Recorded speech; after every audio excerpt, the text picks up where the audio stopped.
innocent hope to die. By these 50 countries, differing so much in race and religion, in language and culture. It is a big idea, a new world order. Well, I know they're lying. They tricked me once, but they're not going to trick me twice. The time is now.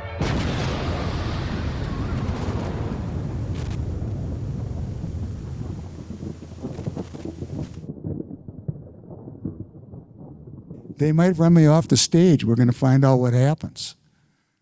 But before we start, I think it's very important. The most recent news from the Middle East is that the Iranians have attempted to bomb the Israeli nuclear reactor at Dimona. I don't know if they hit the reactor, but they definitely hit the town and there was injuries. This is escalation. This is not things settling down. When you start bombing each other's nuclear reactors, very serious. So I thought within the context of this, I'd start with a prayer. You just give me a minute and stay with me. Answer me when I call to you, my righteous God. Give me relief from my distress. Have mercy on me and hear my prayer. How long will you people turn my glory into shame? How long will you love delusions and seek false gods?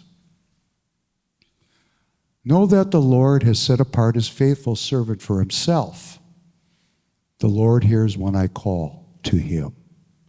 Tremble and do not sin when you are on your beds. Search your hearts and be silent. Offer the sacrifices of the righteous and trust in the Lord. Many, Lord, are asking, who will bring us prosperity? Let the light of your face shine on us. Fill my heart with joy when their grain and their new wine abound. In peace I will lie down and sleep. For you alone, Lord, make me dwell in safety. Could we just stand now and say the pledge together?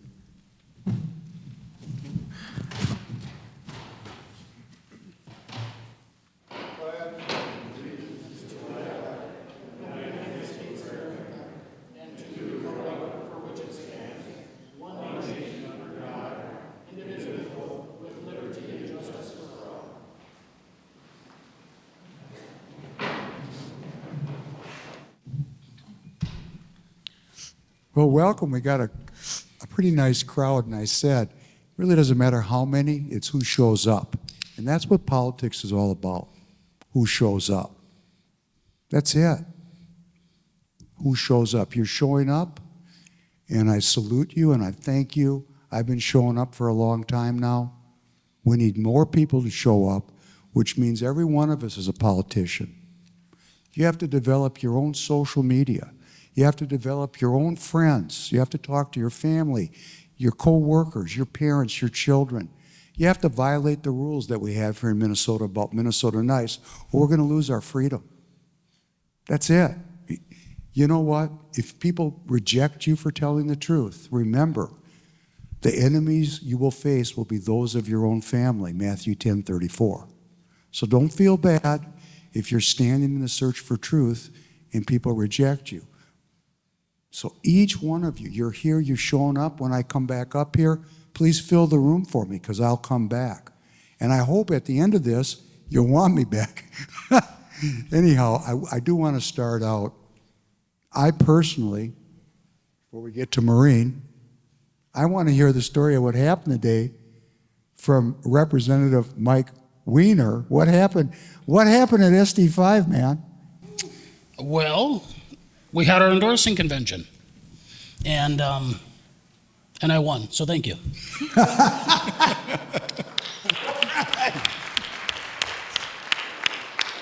Well, you talk about a numbers game in politics, absolutely is. You know, we had 3 candidates for House, and I think that was one of the most satisfying things of running for Senate was seeing 3 new people that would not have been involved before step up and say, we want to get involved.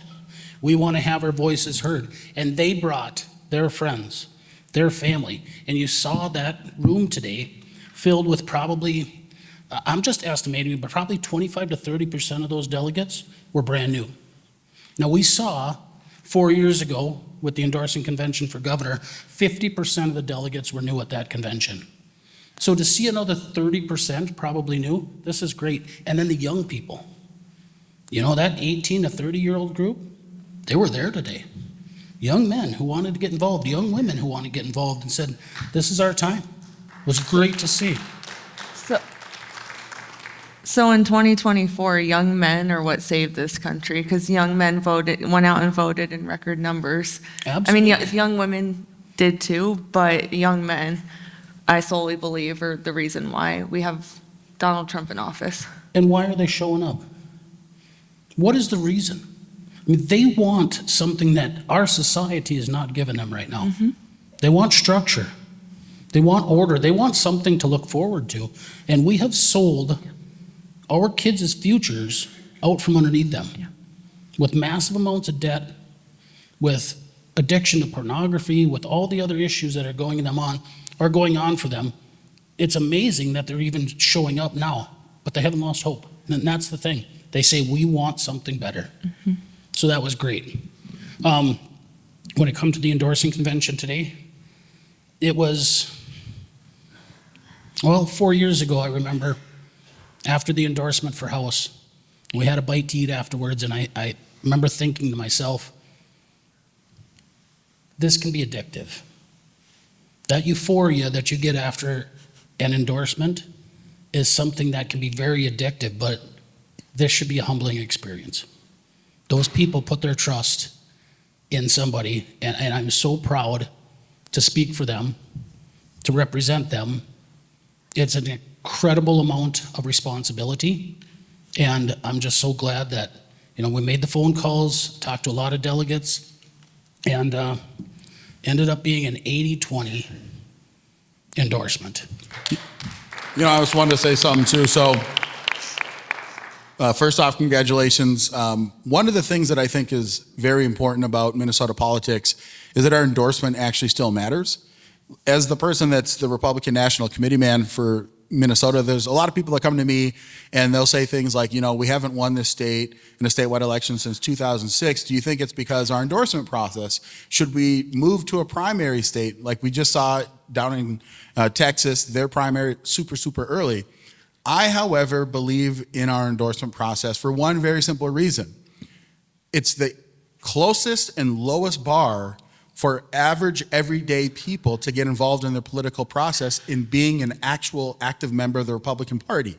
You don't have to come with money. Sure, there's the registration fee, but when you show up first on precinct caucus night and you are with your neighbors and you say, I want to be a representative of this precinct, and then you become a delegate for your local Republican Party unit, then you go on and you have to earn the vote if you're running to get that endorsement from those people. And here's the beautiful part.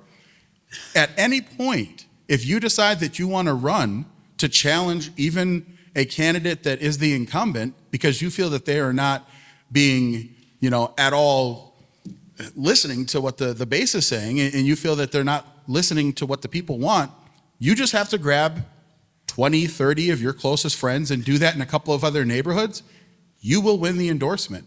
And so I think it also is a counterbalance to be able to keep our elected officials honest. That's the way that I see that it should be used. So in like your case, Mike, if you decided that you weren't going to go out and try and convince people to show up to caucus and instead just try and go after an existing group, that makes it much more difficult. But what if you say, I want to find people in my community that believe what I believe, and then also go and convince the people that are showing up that you are going to be the best representative for them? That's the power of our endorsement and the power of having a caucus system. And so, like I said, in your case, you were going up against an incumbent, and this is not supposed to be any shade towards them, but you worked harder and you got the people that showed up to support you. And to me, that's the power of our endorsement process. So congratulations.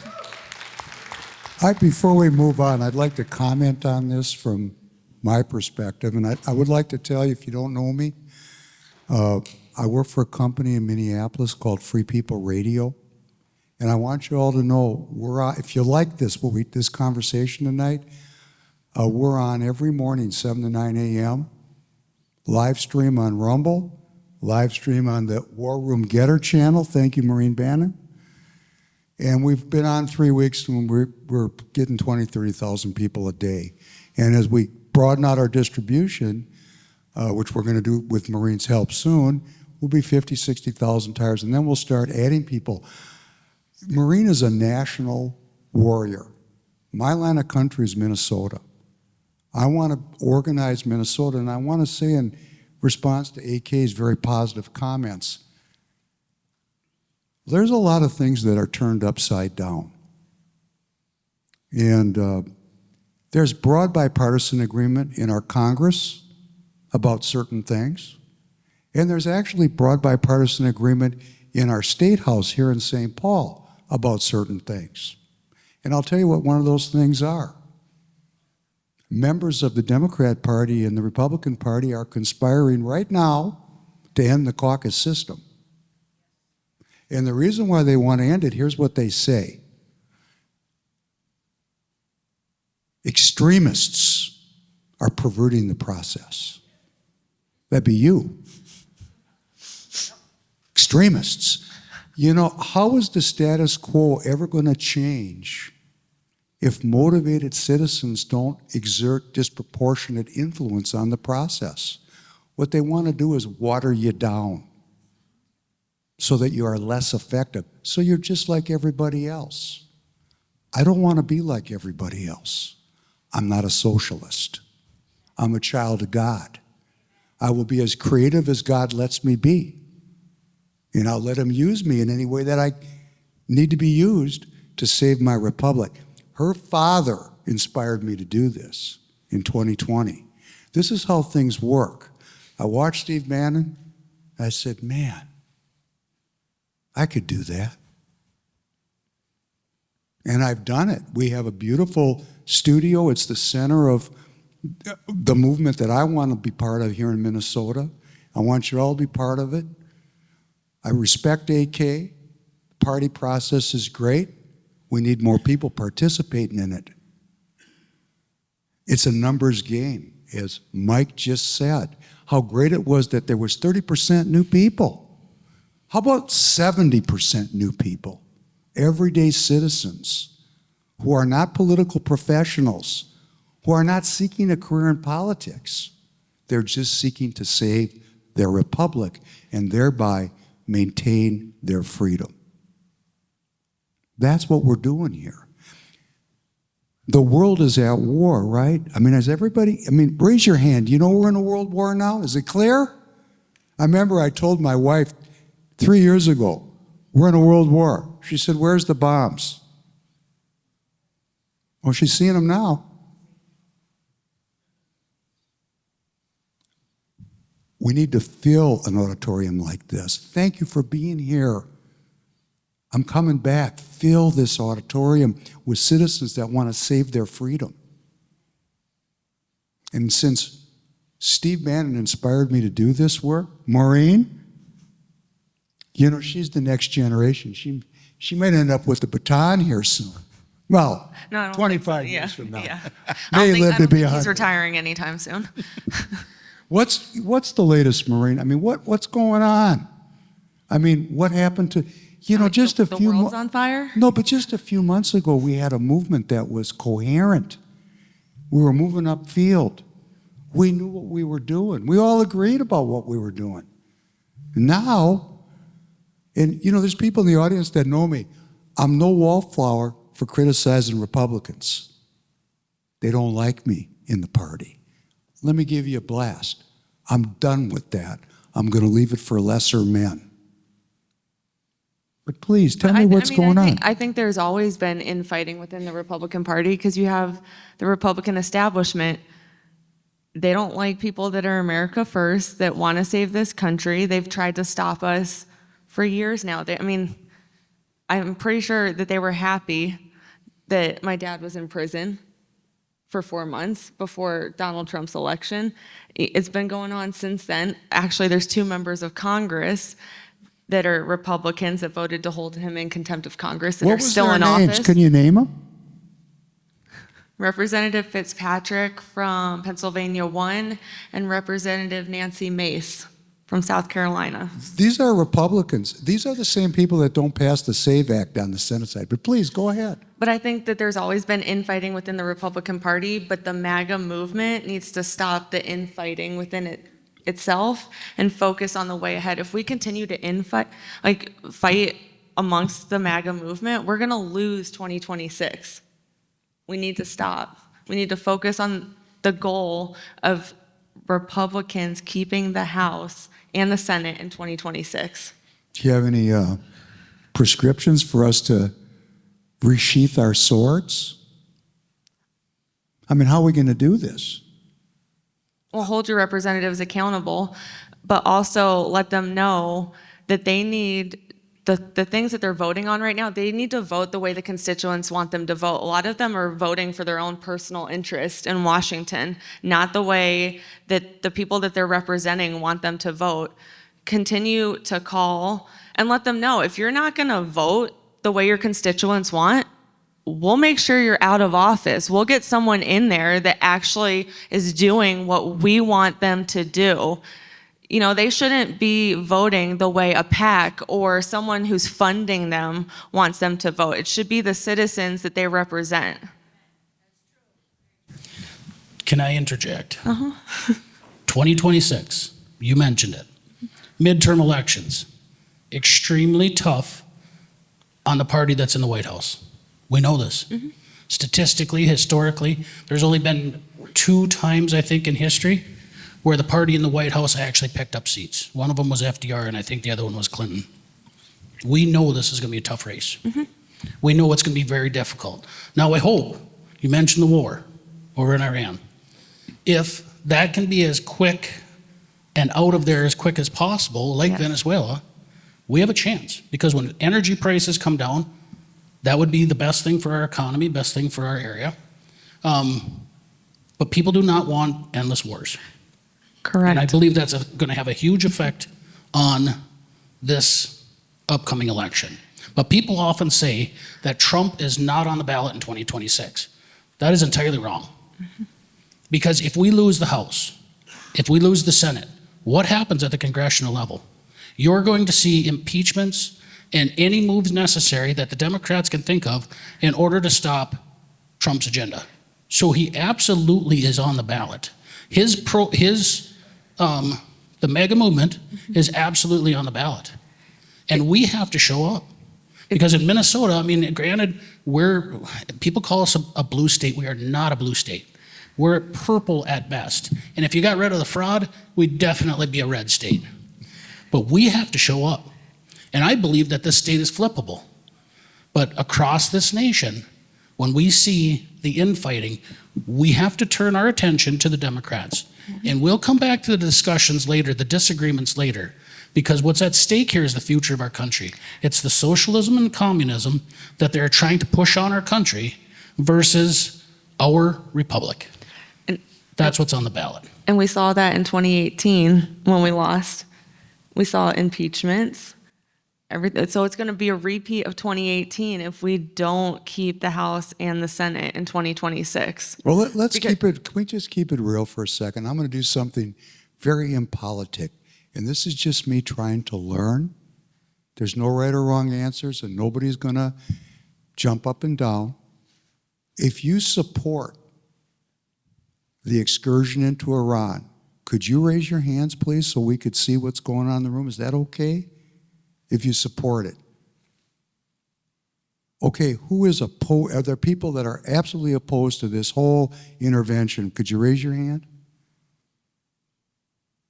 Okay, so seemed to me, it's hard for me to see because of the light, seemed to me that there was considerable support for the intervention. Can I say this? So I think if I were a communist and I had been having successes in the Democrat Party, stealing institutions of power, reshaping American global political cultural influence, and then this force known as MAGA came across, and then Donald Trump was able to win, one of the things that I would do is I would try and sow as much dissent as possible when they're on the verge of winning. That's what communists do. So I think while it's perfectly fine to be critical of military actions, understand that this is the man, President Donald Trump, and the people that he has put in place that we voted for. When he ran, we as an RNC body, all of the delegates, we adopted a new platform with 20 issues. Of those 20 issues, President Trump has delivered on 18 of them. So listen, I think that it's okay to have a skeptical or critical eye of things that might intuitively feel like this is the past. But I tried to explain, I'm 41, I'm a millennial. And people that are probably, mid-age Gen Xers and millennials, we have fatigue when it comes to anything in the Middle East. And I understand why, because 9/11 happened when I was a senior in high school. And so because of that, there is this oh man, this feels and it smells exactly like Iraq or Afghanistan. So I get that, I do. But what I would urge people to say is that if I was a communist, I would use this as a wedge to rip apart the MAGA coalition. And so we have to understand that if we still trust that President Trump is the man who he has been, that we have to give him a little bit of that. Doesn't mean that you stay quiet. You should vocally, if you are opposed, voice your opposition, but do not give up on President Trump. Do not do that, because if you do, if you think that's the move, then I guess we'll see each other in the gulags, because that's what happens when the communists take back over. They are going to restart their entire machine. So I just think, in my perspective, and trying to kind of put all these pieces together, and even just seeing how many of you rose your hand, it's not that we want war in Iran. It's at this point, I still am trusting President Trump. I think it's okay to be skeptical. I think it's okay to voice your opposition, but that's how I see things. And maybe I'm on a lonely island here, but that's what my perspective is. No, I think that you can support President Trump and be skeptical of what's going on in Iran, because what was the plan? Right. We went into Iran, but where was this is what's going to happen, this is our off or our out plan, we're going to make sure that we do this, but we don't make this Afghanistan 2.0. And I've seen, I'm friends with Joe Kent. I've seen all of the hate come Joe Kent's way because he resigned over what happened in Iran. And people are calling him a traitor. That man is not a traitor. You can be skeptical, and you cannot want to be in the Middle East for another 20 years. I mean, we've had, 8+ service members killed? And one of them, we had no idea that we were attacked in Saudi Arabia. He was injured and he died 7 days later. So you can be skeptical, like you said, and still support President Trump, but you don't have to agree that going in there with a half-cocked plan was a good idea.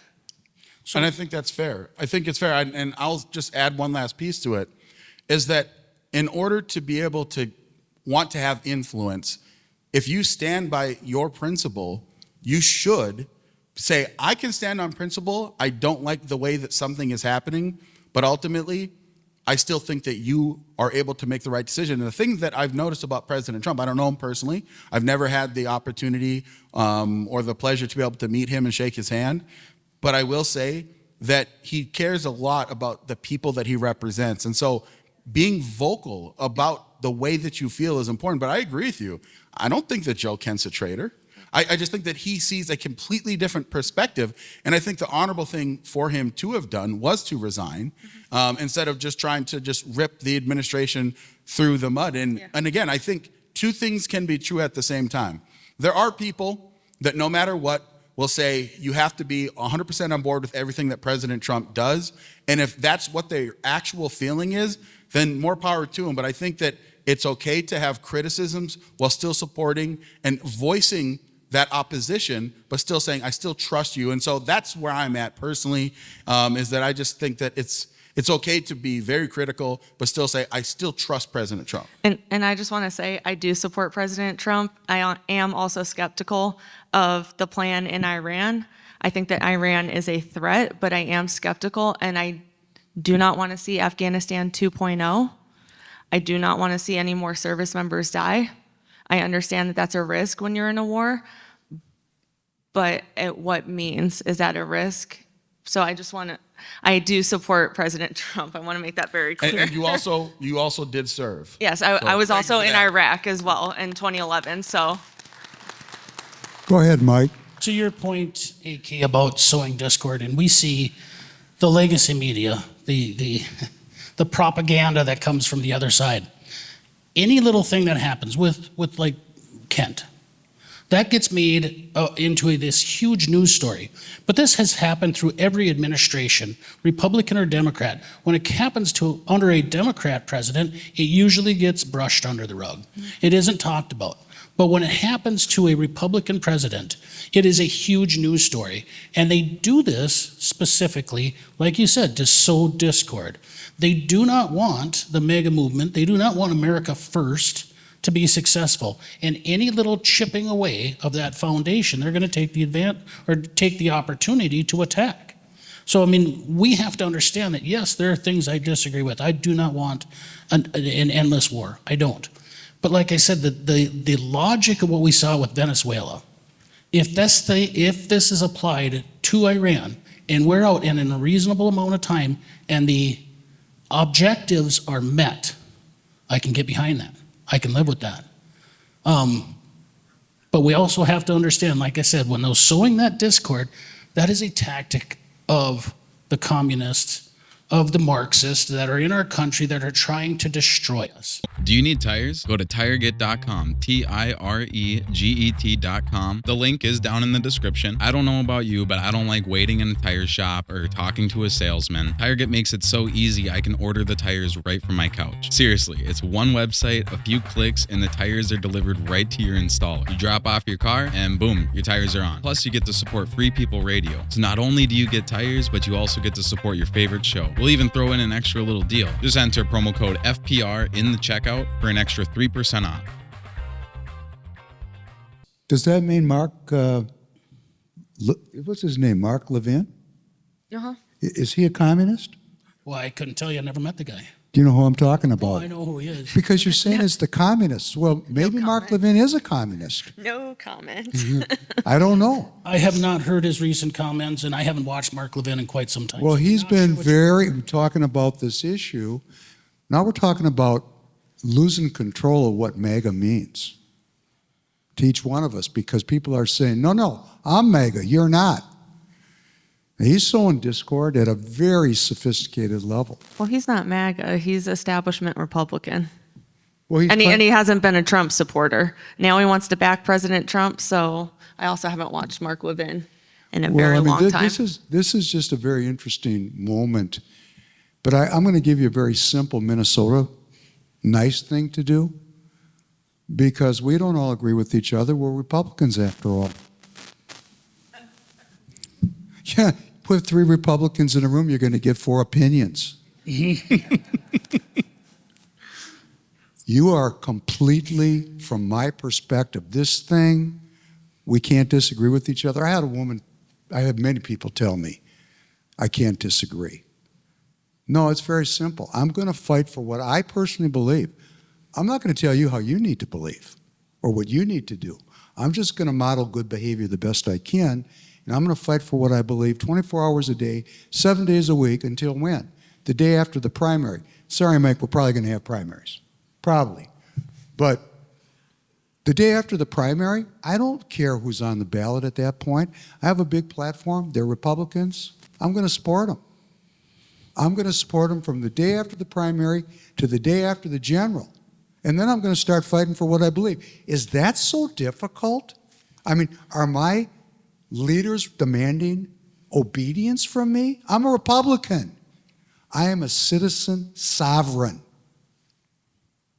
I'm a sovereign of my own life. They're not going to tell me what to do.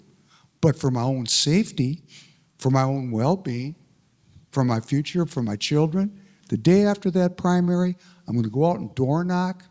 I'm going to have people on my show. I don't care. At that point, we're on the same team. And then when they get elected, I'm going to hold them accountable for every lie they told. And I have the, hey, yes, that's right. We're not going to let these people, I'm down in CD3. You want to watch your gun rights go away? I'm the only person down there that doesn't trust these people. He's going to tell me I should trust them because he works with them. They're colleagues. But I don't trust them because I know them as a constituent. They don't give me the warm fuzzies. You might know them better than me. Well, I want to go back to the primary comment because that stings a little bit. I'm just telling you. But no, the truth is, when we look at it, what's the bigger picture here? And I think that's where some of the differences lie. We have differences in the Republican Party. We have differences of what we think is the best path forward. But ultimately, our opponent here is the Democrats.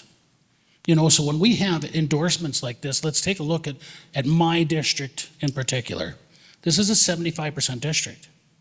So if this goes to primary, by looking at past primaries in our area, there's going to be $100,000 or more spent in this primary. But that means we're not spending $100,000 in the Iron Range or St. Cloud or Fargo. So we are squandering our resources going to primary for what? There's going to be a Republican in this seat. And then let's go back and look at the Tony Jurgens race that happened 4 years ago. Tony Jurgens got the endorsement as a Republican. No, I'm sorry. He was an incumbent, lost the endorsement, primaried against that candidate. After he lost in the primary, he came out and endorsed the Democrat. You want to know why we had a trifecta? It's because that primary and that race right there. We should not have had a Democrat trifecta in this state if that hadn't happened. This was a self-inflicted trifecta, if you ask me. And we have got to learn from our mistakes as Republicans. We can't afford primaries moving forward. Well, in reference to soon-to-be Senator Wiener, if we don't have a primary, which would be preferred, I will support whoever is the endorsed candidate. Even if in the normal scope of things, I would see them as defective. But that's just from my street corner. AK said something brilliant. We all see this differently, every one of us. Everybody's perspective is valid, unless you're in a cult. We're not in a cult. We are sovereign citizens. We're going to see it our own way. Let me just tell you how I look at it. And if you watch my podcast or the morning show, you'll get it quick. I am a businessman, a good businessman. The way I look at it, always looks at the worst case scenario. How can this go wrong? Let me mitigate it. So I'm on worst case scenario. Hope to me is a feeling. It's not a strategy. So everything I do politically is, how can this go wrong? Could gas be elevated for 2 years? Yes, it could. Right now. Just the way it is right now. And I'm going to tell you why. The British, the City of London, the people that were really never our allies, they insure those boats. If there was not another shot fired tomorrow, their insurance wouldn't go back to normal for 90 days, and it would never be normal over there.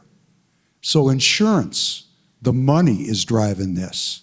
So let us not have any false hope about how this game gets played. Fertilizer is in short supply worldwide. About 80% of our fertilizer that we use right here in Minnesota is domestically made. 20% has to be imported.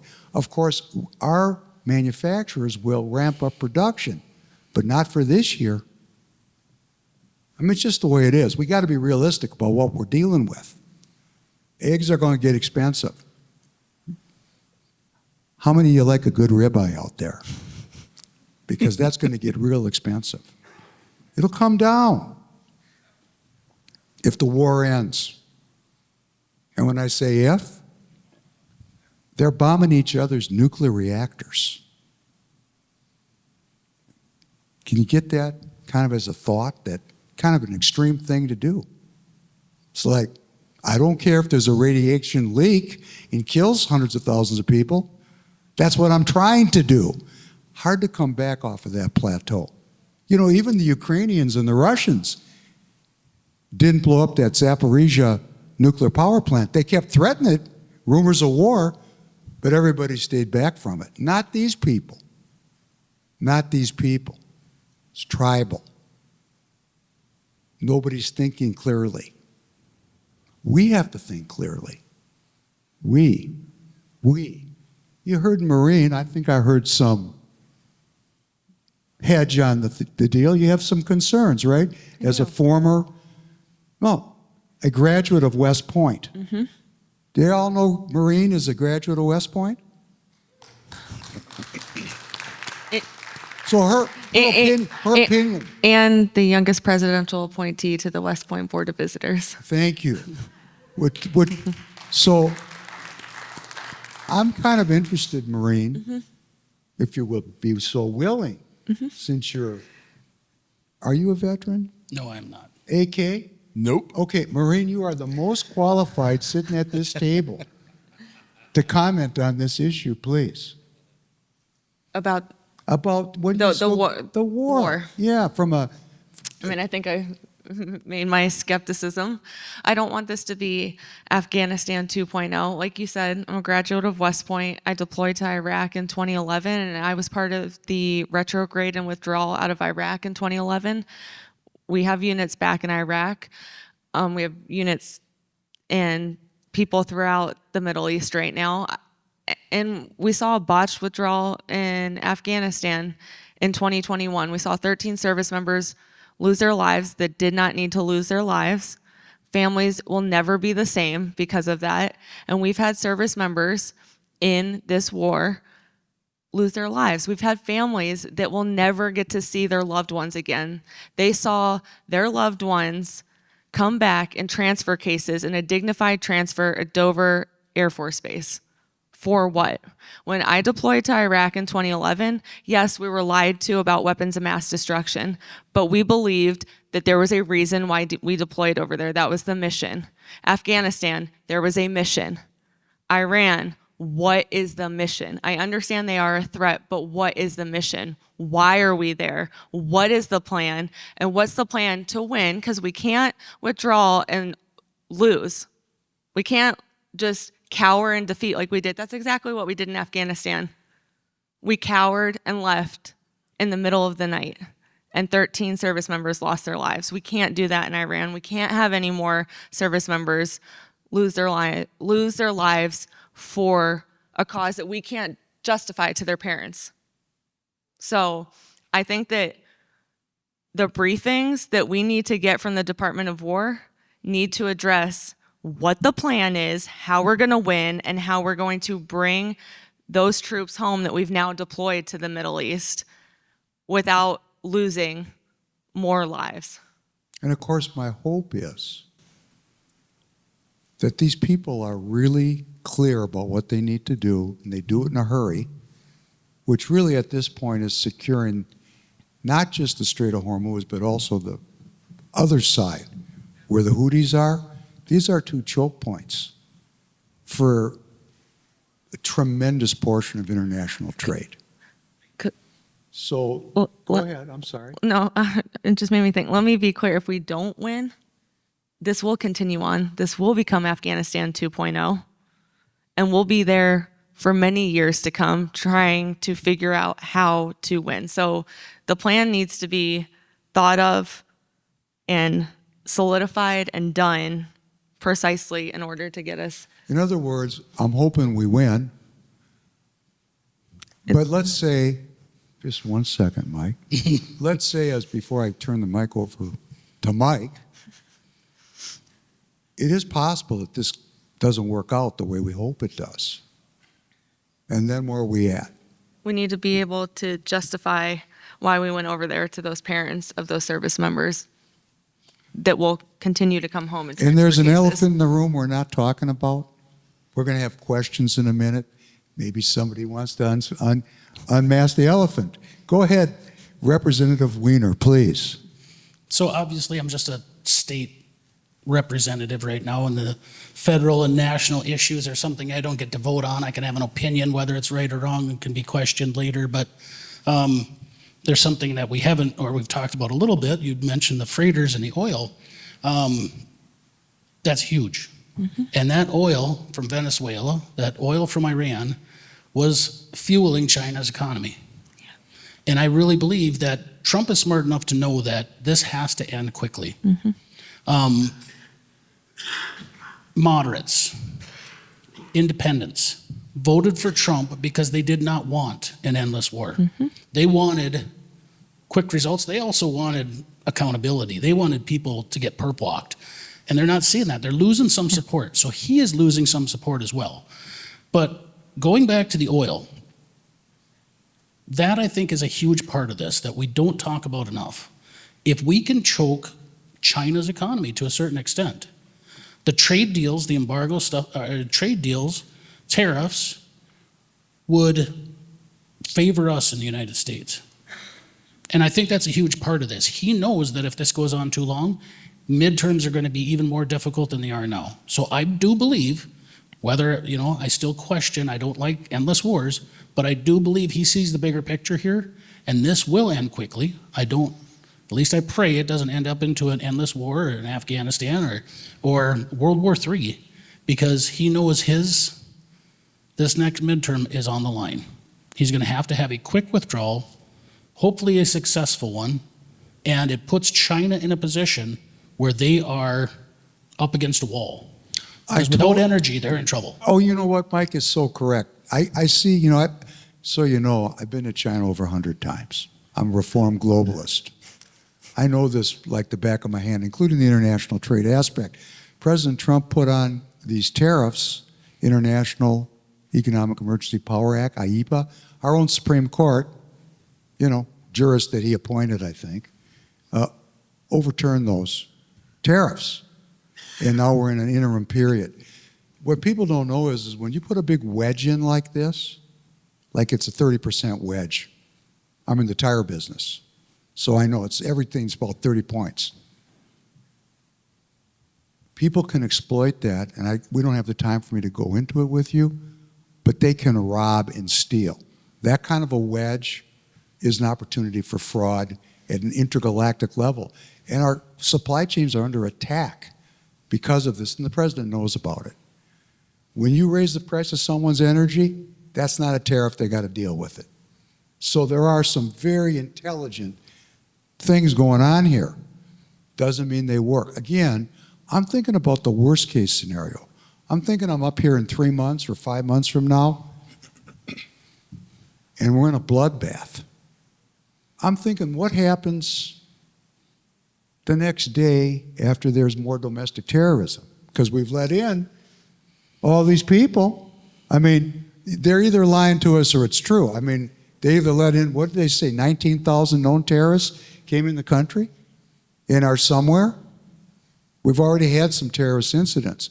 What are you going to do as Republicans if there's a mass casualty event in the United States and people start screaming out for a digital ID? Has anybody thought the next move through? Because that's the next move. Or perhaps we need to have a digital ID to secure our elections. And now you have a digital ID. And that's if you're not a dummy like me who signed up for Clear 10 years ago thinking I was a genius, saving time and convenience, and I'm already in the digital database. So we have things to think about that we're not talking about. Can I? Go ahead. So maybe I'm completely wrong on this, but I think if I look at what President Trump has said for years, you can go back to like the 80s, right?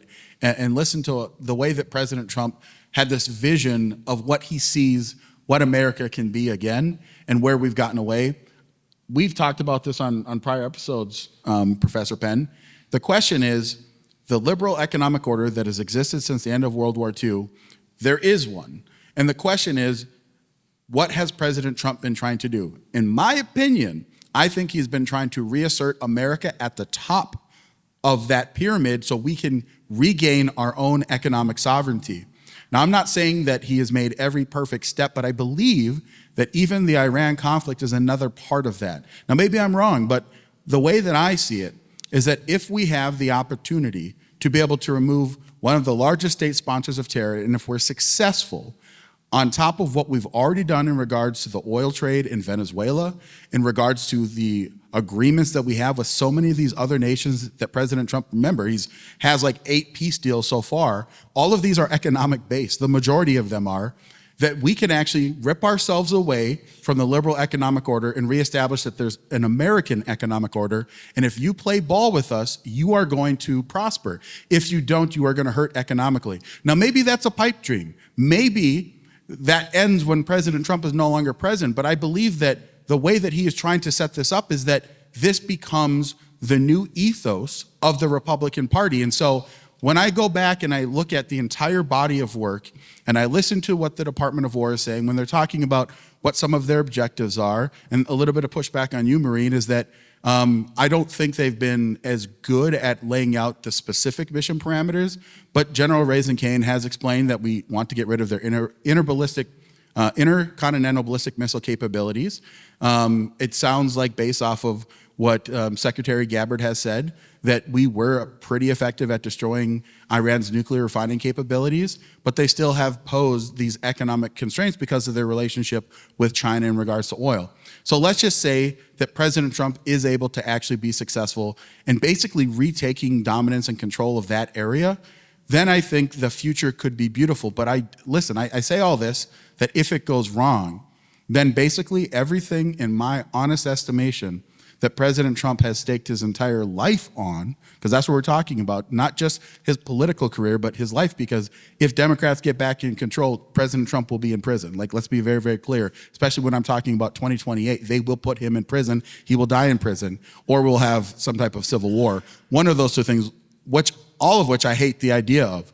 But if we are successful, I think that we will truly see a golden age. If we are not successful, then I don't know what the future holds. So it's a big bet, it's a big gamble, but I think that that's what President Trump is trying to do. I don't think that there's there's obviously the neocons that love forever war, and this is the weird thing. In order for us to be able to achieve this vision that President Trump has of reestablishing ourselves at the top by ourselves, not having to listen to what all the other International Monetary Fund and the International Bank of Settlements are telling us what to do, that we say this is what America wants, that means that there's going to be times where we have to use military might that the neocons will get really, really ginned up for, but then we have to have the ability to say, nope, we're not doing nation building. Nope, we're not trying to spread democracy. We are doing this for our own economic interests, and those that are with us will also have the benefits. That's the way that I see it. Maybe I'm wrong, but that's also why I have a lot of trust that President Trump understands this perspective. Again, not just looking at him right now, but listen to what he's talked about going back to the 80s. All right, AK. I'm just going to hope. I see everything AK is saying. I see President Trump deconstructing the post-World War II Democrat rules-based order. That was created by the British, by the way. You know what happens when there's no rules? Like when you deconstruct an order, like is going on. There's no rules right now. We have to reconfigure the rules. And there's many people out here that are way down the road about how they want to set up new rules. Now, there's something everybody can do. You're all political activists. You know there's a newspaper of the United States government? Who knows there's a newspaper every day, published every day? Raise your hand. Anybody know that? I know because of you. It's called the Federal Register. You go to federalregister.gov. I read it every morning. It's incredible. Now, there's spin in there, but not like watching NBC or Morning Joe. It's Or your CNN. government publishing every day what it did the day before. Are we self-governing, or are we going to get our news from CNN or Fox, for example? Now, one of the things I know is going on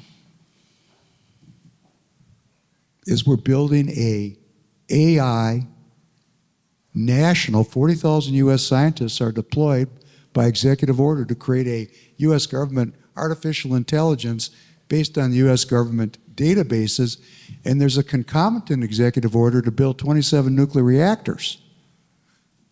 Well, that sounds pretty well developed to me.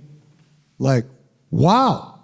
And like I said, what happens if there's a problem in our society, like a mass casualty event? You going to run for a digital ID to protect your family? Do you know what it means? You know, I've been watching on War Room for years. What's the name of the guy that Steve has on? Joe Allen. Joe Allen. He was, see, Steve Bannon's a thinker. He's a philosopher. He had Joe Allen on three years ago, maybe, talking about this? 4? 4. 4 years ago. The technocracy. Hey, we see it coming.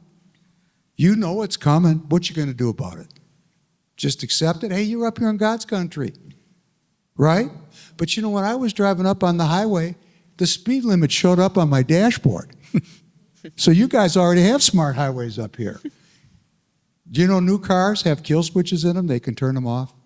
Do you know if the gas is $9 a gallon, you're not going to be driving very far? Do you know that people are buying up all the farmland because they don't want you living off the land? They don't want you to be free. I'm just talking about worst case scenario. Down in the cities, we got people that I don't trust to protect my 2A rights. Republicans. I don't trust them. Because you know what? For some of these people, it's just a job. Now, I'm going to propose something, and then we're going to open it up. You can all talk to us. I don't really think we're being honest with each other because we're all respecting each other.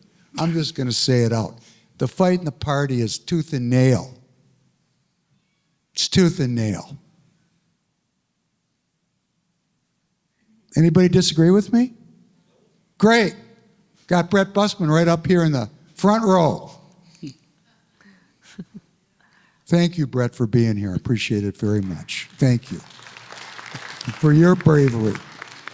You know, Brett worked on Royce White's campaign in 2024.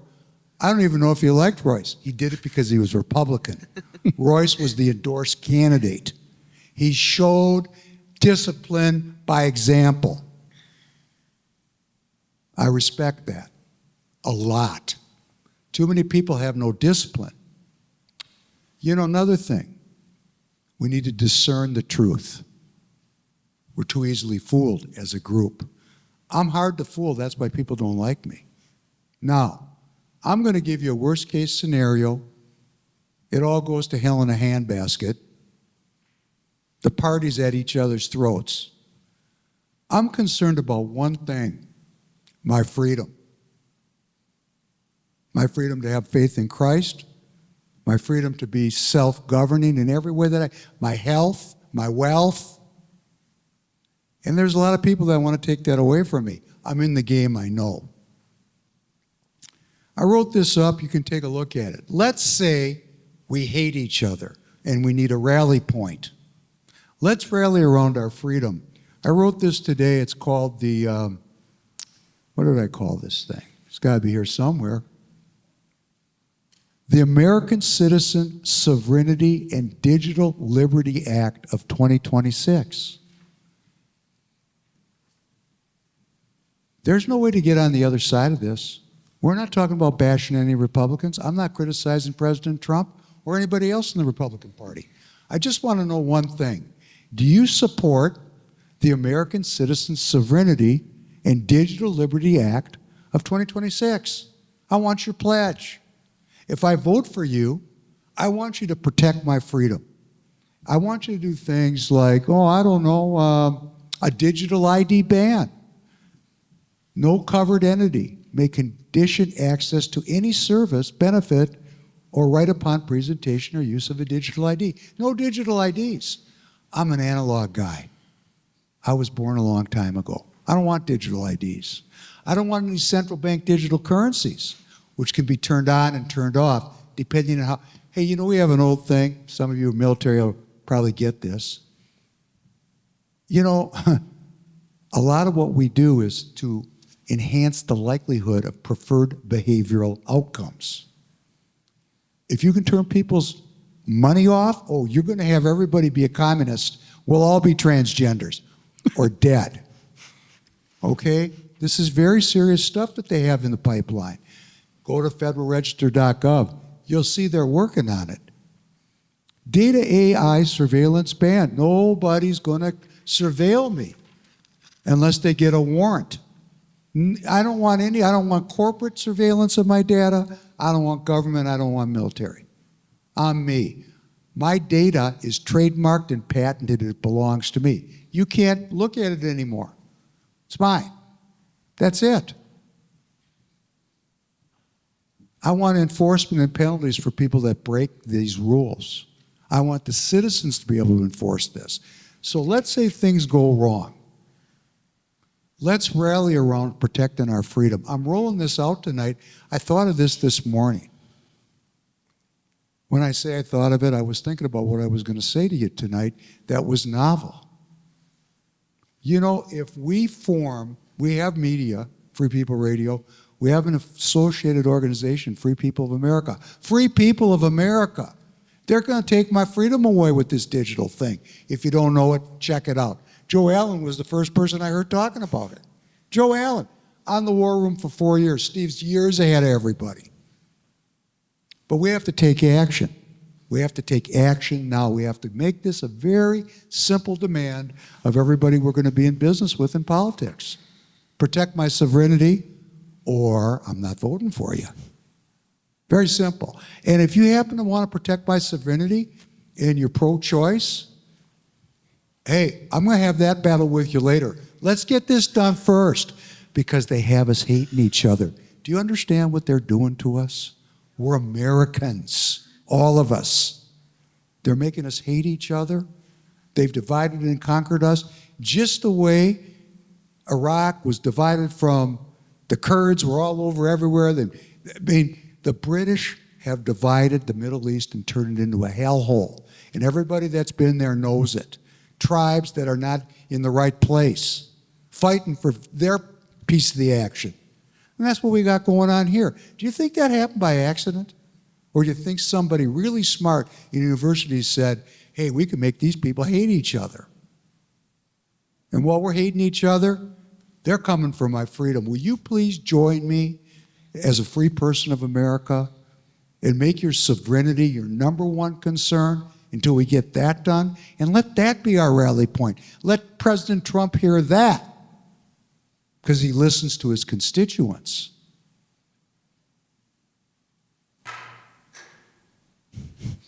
Anybody got a comment on that? Are you rejecting it right out of the gates? I didn't say it. No, I like the idea of what you're doing. I think some of this framework outside of basically the data and AI surveillance ban, it's stuff that's actually something that the Trump administration already agrees with you largely. I think that overall, this is this huge beast, AI. There's a handful of different ways that I think people go about it. On one end, if you believe that achieving the singularity or achieving artificial general intelligence is just going to happen, this literally doesn't matter. It doesn't. And what I mean by that is that if AI does achieve general intelligence of all known human intelligence, there really is no way to stop it. And so right now the administration is trying to, and this is, again, me reading stories, China, they're working as hard as they possibly can, because if they can achieve that and be in control of that intelligence, control, whatever that means, right? Just like they're in control of a virus, the consequences are terrible. So there's these two competing ideas.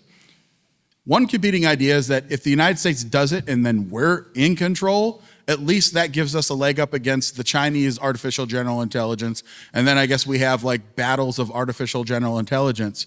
The other aspect is that maybe artificial and general intelligence will never happen. Maybe this is just like an idea that continues to be pushed. And that's the way that they trick you into saying, well, it's a foregone conclusion. So having something like this that strengthens and says that AI is always going to be this useful tool, but the idea that it will achieve the singularity and become aware and, even hit artificial superintelligence, which is smarter than all of mankind and all their possibilities, that this is just kind of like a canard. Because again, if you believe that, then this doesn't matter, because if eventually we're going to have a super intelligence that's smarter than every human and they're going to be in control anyways. Or do we set these parameters because that is actually a fake parameter? So that's kind of what I always struggle with, is because if AI will never be beyond that, then it will be another collection and surveillance tool that the government and all of the, we talked about the liberal economic order, these powers and institutions, you can read The Great Reset, you can have a million conversations about what that means. They're using AI to do that, to push us into this idea that we are not sovereign, that we are this collective amalgamation of humanity, and that the best way is to use AI to help analyze and figure out how can we best herd people around. That's something I want no part of. I want to continue to be able to make decisions for myself and for my family. So that's where I see the benefit of having something like this. So these are these two dualities that I even find myself struggling with, because I don't know what AI can do. If it achieves super intelligence, foregone conclusion, my relationship with Jesus Christ, because I believe that at that point it's like that's demonic, right? Some entity that's smarter than all of humanity. I want no part of that. So that's where I kind of find myself. But that's how I see this, is that let's just say that artificial superintelligence and general intelligence can never happen.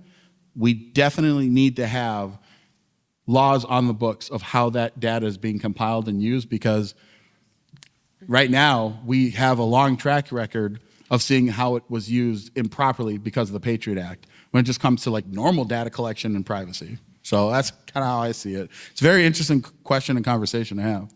I'm curious about your position on artificial intelligence. Do you think that it can achieve a singularity or consciousness? I think it's already conscious. Fair. How do we stop it? I talked to it already. I know that maybe this is not where you want to go. It's your show, man, it's really sophisticated. I mean, and I'm no technology maven, but I think what we're talking about is not exactly my concern. My concern is I protect my freedom. I cannot control where that thing goes. Like, I can't control what happens in Iran. But I can lead a movement in Minnesota that we really care about our sovereignty. Remember borders, debt, forever wars? Remember that theme song of the last cycle? We got to get the border under control. President Trump did it. But we got 20 million people in the country, and our own party can't pass the SAVE Act. Are we going to go buy that? Well, I'll name those people. I mean, I have no problem naming them. These people they have different roles than me. Tom Tillis, the top of the NRSC. Our sister state, John Thune, comes on all cute, so statesman-like. He's not getting the job done. Right. Okay? Period. So we have to deal with our own sovereignty. We don't need every Republican to even get behind an idea like this. We just need enough of us, because we're the activists, we're the people that go to the conventions. This is why they want to get rid of caucus. There's always a workaround. Whatever they do to me, they'll never defeat me. You understand what I'm telling you? Got to have this attitude. We're way too nice. These people are not kind. It's just not. I want to chime in on this. Please. I think this is one of those questions that's going to be debated for the next few years for sure. But I compare it to some things that happened not that long ago. The internet. We had some of the same discussions when the internet started shaping, when Al Gore created it, right? That's right. What was going to happen? This was either going to be a panacea or it was going to destroy humanity. We had those discussions. Cloning, goes back to the 70s, 80s, and we said, we're tampering with God's design here. Where are we going to end up with this? And to the point that was made before, if we didn't do it here, guess what? We moved over to China, right? But when we're talking about the AI, I think there's There's so many things that we can't even comprehend. We don't know what we don't know at this point in time with AI. But I did watch a documentary about it just recently. It was called Terminator. So Great. it's got me pretty concerned about what's going to happen with it. No, I'm joking, of course, but there is so many questions that arise with this. How can you possibly put guardrails on something that can think for itself if that's the potential? How can you possibly funnel that to do creative or good if it's its own being? I mean, we're delving into something here that I think is far beyond what we can even imagine, and I'm not sure how we can, once the genie's out of the bottle, I'm not sure how we can put it back in. Hey, you know, I'm just going to say to you, the people that put this program together, they work at the University of Minnesota. You know that? Your tax dollars are paying for this. I'm not kind about any of this. Unlike the soon-to-be senator, I've been prepared to think about this. I know what they're doing. This plan's been around a very, very long time. It's just coming to fruition now. Now, wherever you want to set the start date of the plan, that's up to you. You could say it was Herman Kahn in 1966. You could say it was H.G. Wells at the end of the last century, 2 centuries ago. You could say it was when Christ was crucified. But we're dealing with things that are very serious, and we don't have very adult conversations. Well, we are today. And I'm just saying, okay, Mike, okay, AK, I can't control what happens with artificial intelligence, but I can control that my own sovereignty is maintained, and I'll deal with that battle when the time comes. Because they'll put me in a digital prison right now. Go look up Agenda 2030 if you don't know it. One of the great things about being me is I have a lot of energy, I do a lot of reading. You know, don't take anybody's word for anything. When you're looking at your phone, it's mostly a scam now. You got to do your own research. You have to learn discernment. If you don't have it, you got to get it. TireGet.com, where convenience meets the road. Why make buying tires complicated? With TireGet.com, it's simple. TireGet.com, one site, a few clicks, and the tires of your choice are shipped to an installer right by your house.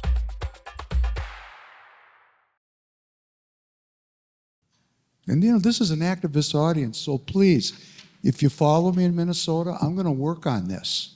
I'm asking for your help.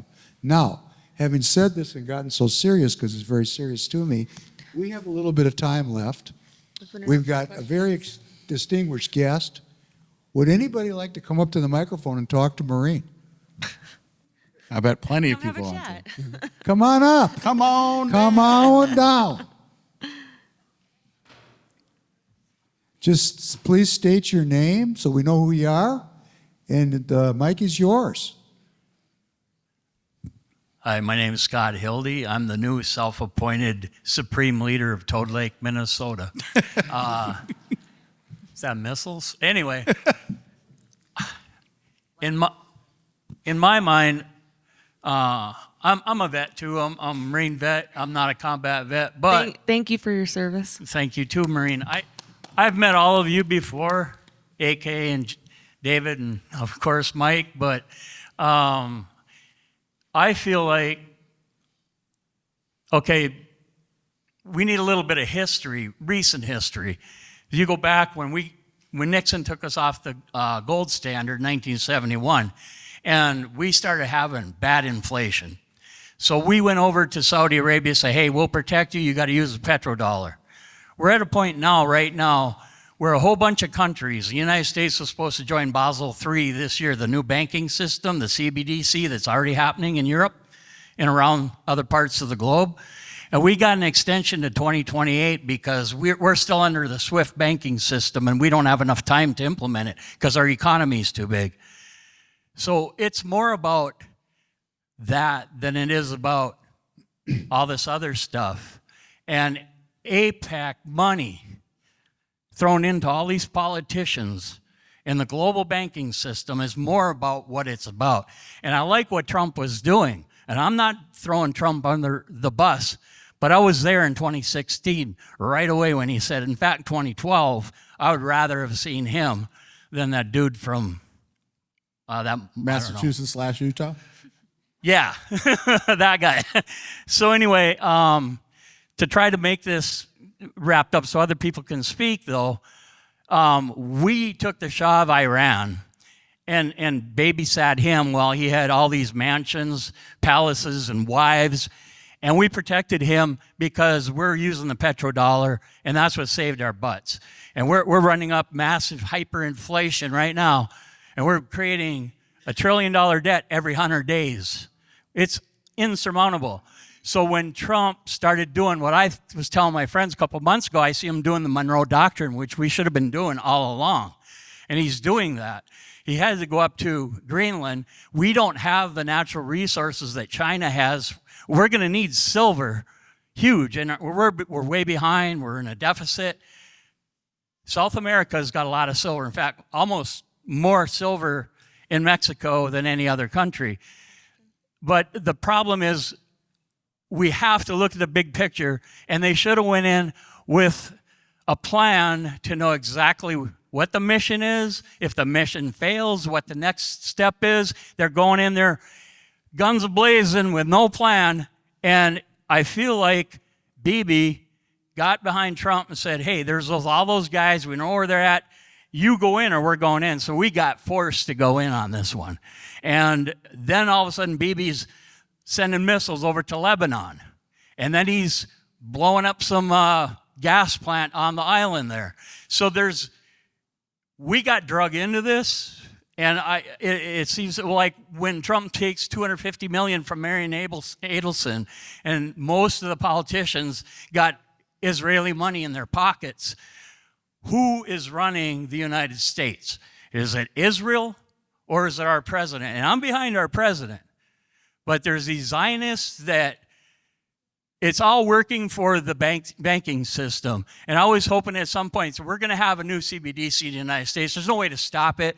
We got AI. You can't get the genie back in the bottle and all that. I mean, they put OnStar on cars 30 years ago. They're going to shut your car down if they don't like you. I've already had FBI at my house a couple times. Like, oh, we've got all these pictures of you here. We got facial recognition. Until this stuff, I don't know how you put the genie back in the bottle on the AI side of it, but I like what you're saying.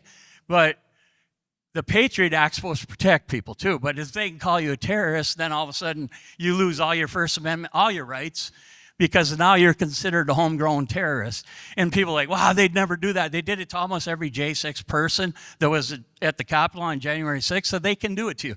So every time they come out with something to protect you, watch out, because they're not protecting you. They're looking a way to enslave you. But anyway, hopefully, I try not to bash Trump on social media or with people that aren't like-minded, because I'm still 100%. I mean, what are we going to do if we don't have Trump? We're screwed. This midterm is the most important, once again, the most important election of our lives. If we don't get it right here, just stick a fork in it, somebody turn the lights out after this election, because America's over. It is. I love America. But I am not going to toe the line of every narrative from Fox News or Newsmax. You can think with your own damn brain and still be a Republican. You don't have to agree with everything. Oh, this is toe the party line. Can I say back to you what I think you said, just so I'm sure I got it? I want to just hit the high points. Number one, you're questioning why we're in Iran and you feel like the country was pulled into it. Yes. Yeah. Because of AIPAC money, well, I think you said I think he's saying by Israel. is by Israel, which was the elephant in the room. I know somebody was going to show up and say that. I mean, you know what, let me finish. That's one piece of it, right? Yeah, it's part of it. Okay, I'm going to tell you right now, I agree with you. And I'm going to tell you, it's not just AIPAC. There's 535 seats in the Congress. Each seat per year gets $7.5 million of lobbying money. I'm going to say this again. Every seat in the Congress gets $7.5 million a year from someplace. I wanted to indict Ted Cruz because I know he took a lot of money from AIPAC. He took like $1.2 million, $1.5 million. I thought, oh my gosh, this guy's on the payroll. Since Ted Cruz went into the Senate in Texas in 2012, he's raised $255 million. Okay? This stuff is not Minnesota-sized. We here are a piker league, okay? Pikers. I agree with you. There's one representative in Michigan that took $9 million in from AIPAC and AIPAC-aligned donors since she went in. Almost every person elected into Congress takes money from AIPAC. Almost every single one. Almost. And I look at it and I go, hey, this is not right. I agree with you. Well, and to your point, again, and what I said earlier about Joe Kent, when he resigned, he said that he could not support us going to war with Iran on behalf of Israel. And Exactly. you wonder why he is being attacked so hard by members of the Republican Party because he's speaking the truth. And people calling him out on it have either never served or never served in a top tier unit. He was in a top tier unit his entire military career and then as a paramilitary contractor for the CIA. So I think he knows what he's talking Lost about. his wife over there, spent 11 tours over there. And I mean, when I was a little kid, and I know other people want to speak, but I delivered 5 newspapers when I was a little kid. Duluth News Tribune, Mesabi Daily News. I don't need to go through them. Minneapolis Star, that rag. But anyway, every morning I would get up and I would read the stuff about Vietnam and I want to cry. You know, my dad was an Army vet and I said to my dad, Dad, how come these people go over there and kill another human being? They don't, our government's fighting amongst themselves, and I'm just a kid, so I don't understand all the geopolitical crap. And I said, what if you went over there and you liked the guy? Can you still shoot him, or should you still shoot him? I don't get it, Dad. And he goes, well, you got love for your You've been country. so eloquent. We got other people want to Yep. speak. Thank you so Definitely, much. yeah, I had dinner with you, didn't I? Yeah, and I know remember you're you. It's Jewish, good to so I see didn't- ya. I know you're Jewish too, by the way, so I didn't want to step on that too much. But Oh, no, hey, the we had to elephant- talk about that. I'm the only Jewish person in the room. This is going to go all over the country. Let me just say something. Being Jewish doesn't mean you agree with things. It's just like I don't have to agree with everything President Trump is doing and still support him. And- Go ahead. And to that point about having a plan, and I get there is a plan, and they've briefed it. However, timeline, and maybe it's just my military background. I was logistics. You have a timeline. We're going to do it in this amount of time. If they don't meet, and Trump's done that with other countries. If they don't meet this deadline, then I'm going to do this. If they don't do that, we're going to do this. Why aren't we doing that with Iran? If we don't have this done by this time, this is the next step, or this is the way ahead. And that's how it should be. Ma'am? Is it a ma'am? Yeah, I can't Ma'am. see. The light starts shining in my eye. Was he next? Oh, no, I'm sorry. She was up first. You're good. Okay, go ahead. I'm sorry. Go ahead. Go ahead. I don't want to play this game. Hi, my name is Joanne Splonskowski, and I'm here in Becker County. I'm from CD7. I'm new at all of this. This was my first opportunity to play politics because I was a federal employee and had to be bipartisan, so I never got to play the games that we get to play now. Scott, I respect you a lot. Maureen, I do not know you, but I understand you, but you both scare me a lot with what you've said tonight. And I say that as a grandmother with an active duty airman who, at convention, I was sitting with our vice chair Saturday after we bombed Iran, looking at my phone as my granddaughter's texting me, telling me she just found out that her boyfriend was being deployed the next morning to Iran, and her very best friend, who is a single mom with a 6-year-old, and they both were going out Sunday morning to Iran.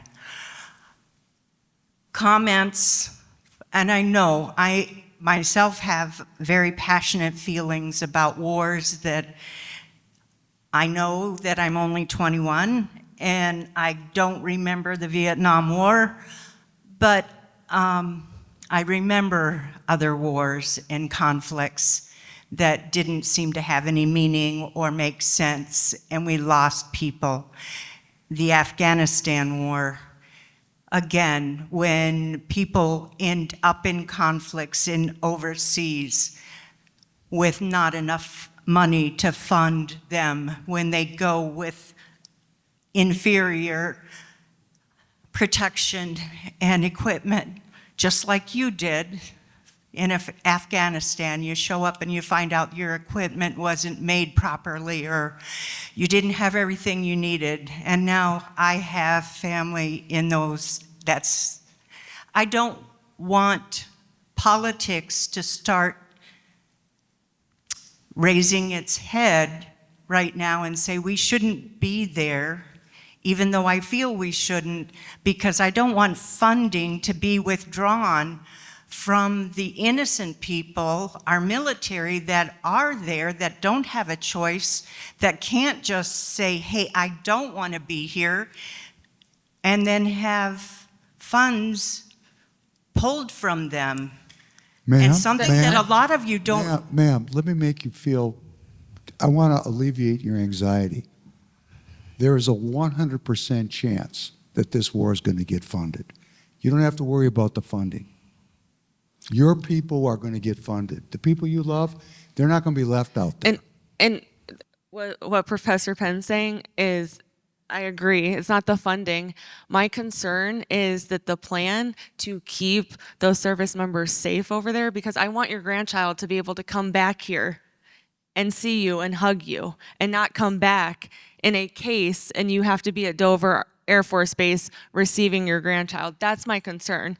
Well, I already told a Minnesota legislator that that same Saturday morning that who I spoke with, because I wasn't a seated delegate yet and I could speak as an American citizen. And she asked me how I was doing, and I said, I'm not doing very well right now, and especially knowing that Minnesota is funded terrorism, one of the biggest funders of terrorism, and I really don't want to look at a box coming home with a flag draped over it and knowing my granddaughter's in it, because I'm going to be very upset, and I do have a permit to carry. So that's the one thing that I wanted to say. The other thing is I'm tired of being lied to about COVID, about 9/11, about Minnesota's Leering Center. Leering Quality Center. Leering Center. Yes. And so much other things that we might even not know about. When you talk about AI and the good it can do, I understand the good it can do, but when you put together COVID, all the other things we've been lied about, the pallets of $100 bills that we didn't know was going over to Afghanistan and other things to pay off things we didn't know about until after the fact. Look at the bad things that could be done with AI. And all I want to say is do research about the cabal. Thank you. And we hope everything goes good for your family, for sure. So anybody else like to come up? Oh, sorry, I couldn't see you there. Yes, That's yes, right. sir. So I'm Jason Bach. I'm from Todd County. I'm a dairy farmer. I run a little different perspective because as a dairy farmer, my standard perspective is I'm going to put out whichever fire is the brightest in front of me the fastest that's going to punch me in the face and try to take my money. So the problem I run into with politics is everybody in the Republican Party agrees the Democrats are demonic, evil, satanic, and any other bad word you want to throw at them. The problem I run into when I've gotten into politics the last 5 years is I firmly believe about 60% of the Republicans are in the same boat. And that might be a little low. So how do we locally or nationally, but I'm in the local level yet. I'm not quite that high up. So how do we locally keep the Democrats from taking control while still trying to root out the corrupt Republicans that might as well be Democrats?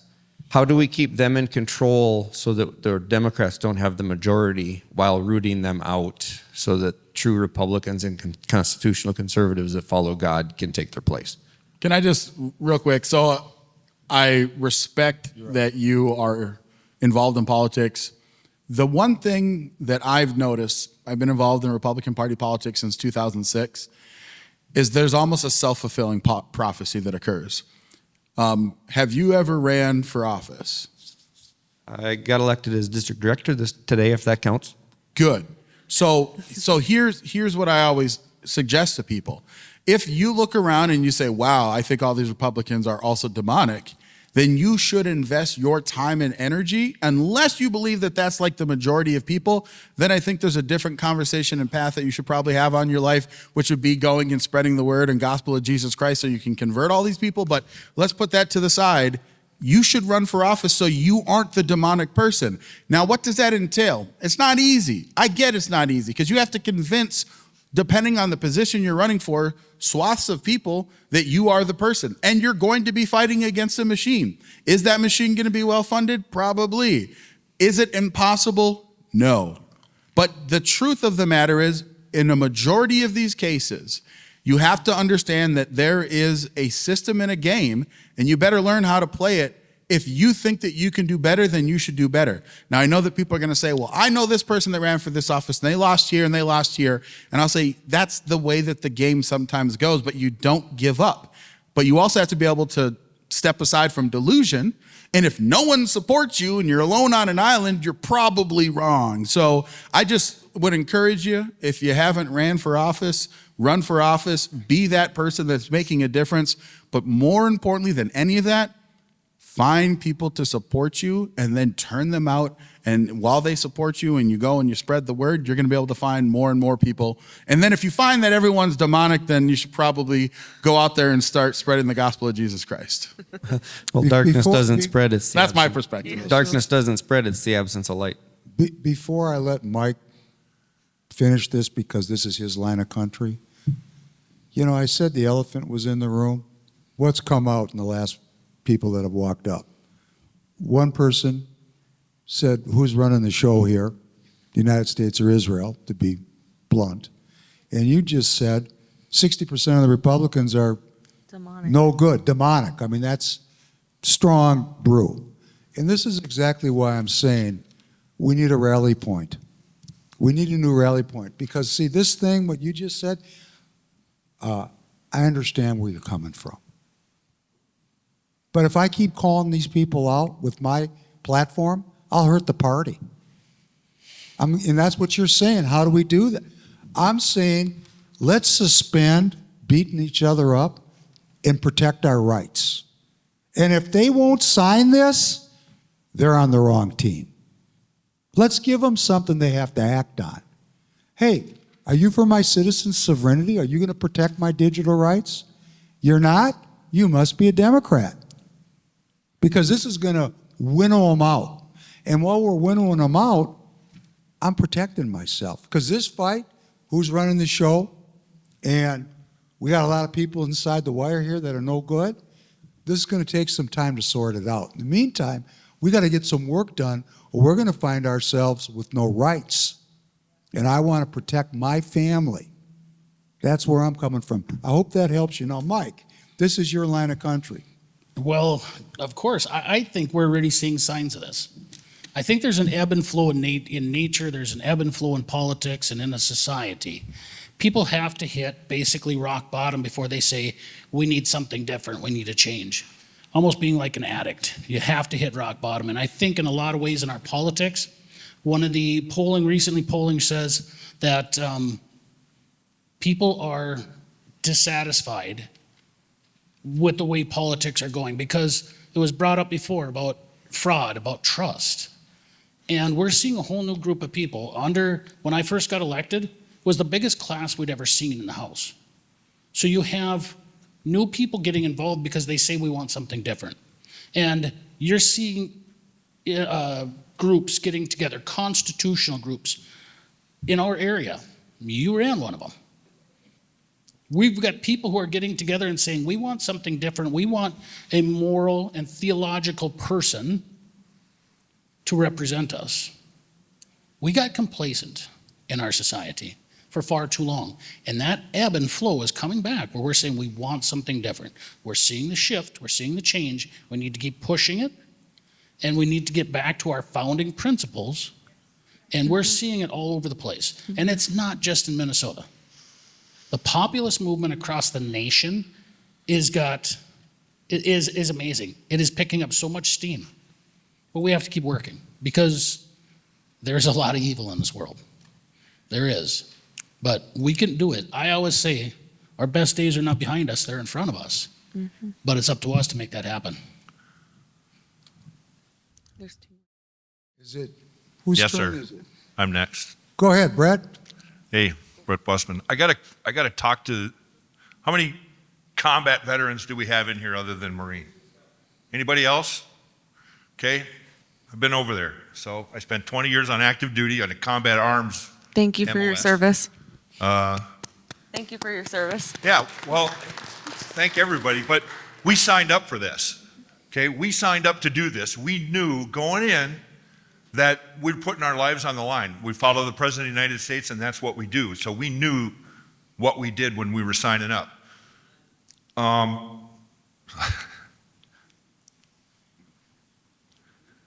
In a combat arms, so I spent 20 years on active duty, and then after that I was a government contractor, and I trained soldiers for combat missions. So I know a lot about combat. We do not tell our enemy our timeline. We do not do that. It's, now, the broad strokes, I get that totally, but you cannot say, you know, by this date we need to do this, or this date we need to do this. No, this is the mission, this is how we need to do. We don't tell them what we're gonna do. Why would we tell our enemy where we're gonna be and when we're gonna be there? Why would we do that? That's insane. So it's just, you want death. Do you want to die? You know, that's what's going to happen to you. That's what's going to happen to you. So I just couldn't sit there anymore and listen. So, what's that? Still need a plan. They do have a plan, but you know as well as I do, Scott, and Maureen too, that plan is way up here, right? We can't say that, okay, by March 31st, we're going to have this, and by April 3rd, we're going to do this. We can't do that because they're going to be waiting. They're going to plan, and so I just want to give it from somebody who's been on the ground and has trained combat soldiers and has been in combat situations, that's not the way it works. We know what we're doing. We did it. We're asking for it. We want to defend the country. That's why we're there, because we're patriots and we see what's happening around the world. And Iran is one of the worst actors on the planet.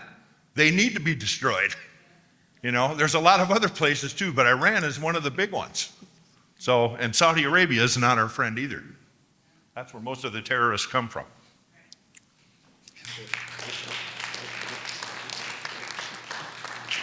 Anybody else? We've got a there, gentleman right down there. here. Okay, go ahead, sir. Okay, my question is three-part. Emerson poll and the #1 pollster, Richard Barris from Big Data Poll, has shown that Minnesota Republicans cannot win the governorship, no matter which candidate they put in. And the blue wave is coming.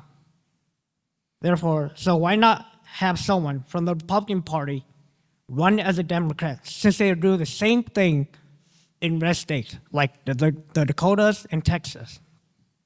Second, why not back Democratic populist candidates like Ro Khanna to at least stop the bleeding, the country's bleeding?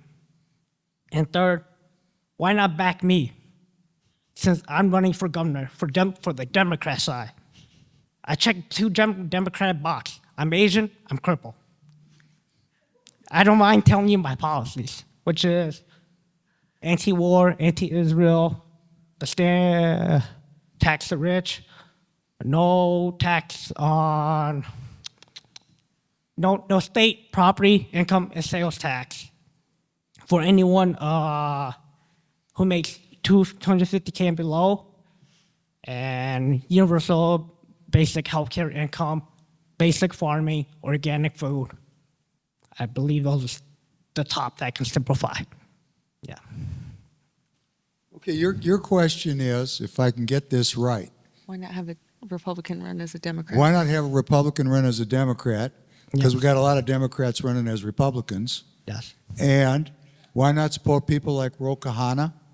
Yeah, who are more And populist. did I understand you're running for Yes. governor too? Yes, who are more populist Democrat.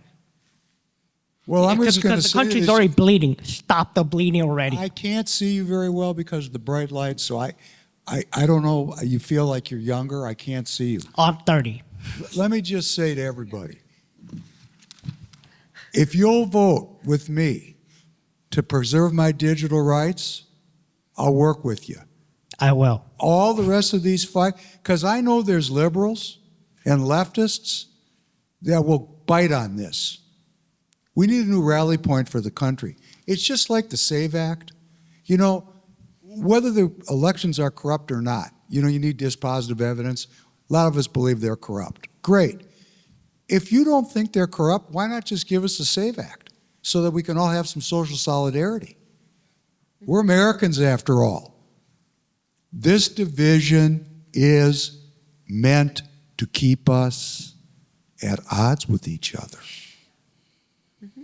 Now, I'm not saying I can break bread with communists, because I can't. But if they'll help me get this passed, I'll put it off till later. And I mean this because this is very important. You know, Brett, you said something that was very terrifying to me.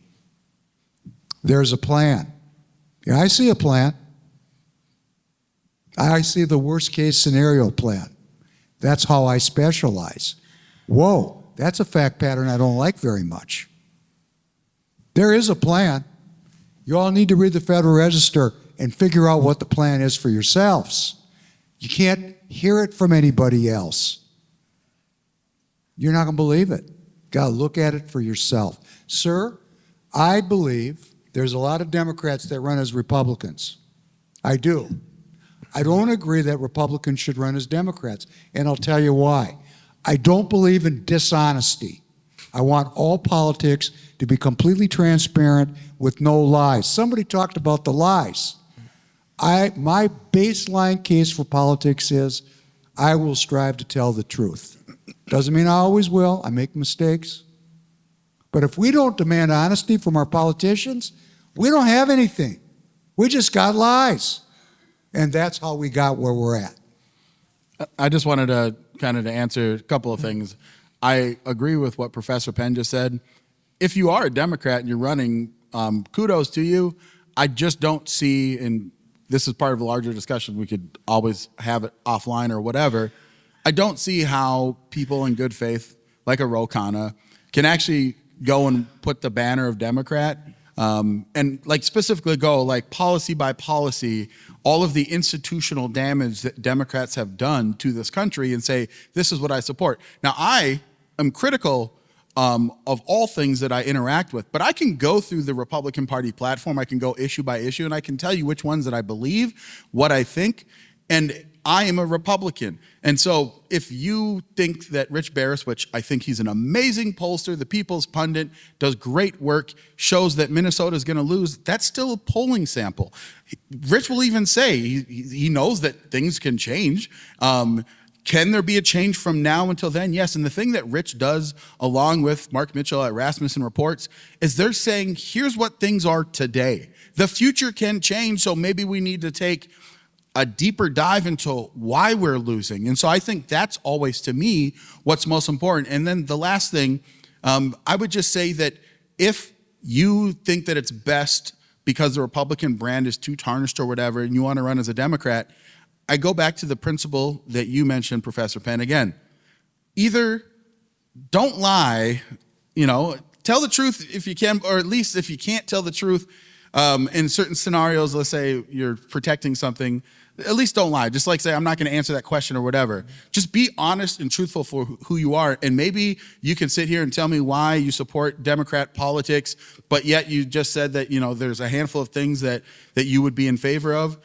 Then maybe that's a you issue. Change the Democrat Party, make them more sane or more reflective of what you believe. But I think that if at the end of the day, you're not being honest with who you are, that's not what you should be. And I would aspire, to anyone that's aspiring to politics, just be honest, be who you are. Sometimes that means you're going to lose because a lot of people don't like you. So that happens too. I want to chime in on this. I don't think you're going to be able to get out of a problem by copying those tactics that your enemy uses. I don't think that's a good example to be following. But what I do think we need to be doing is articulating our message a lot better. We don't, as Republicans, explain who we are and what we stand for. We are all too often basically a half step behind the Democrats. And especially in this state where one rep put it, it's almost like we're dealing with battered spouse syndrome. We don't stand up to the Democrats because they attack us every time we do something. So we've got to get over that fear, and we've got to stand up for our principles. We've got to stand up for what's right, and I think that's how we win. And I think there's moderates, that are independents that want strength. But when we don't stand up and do it, when we don't stand up for honesty and transparency, they have no reason to vote for us. And they simply don't vote.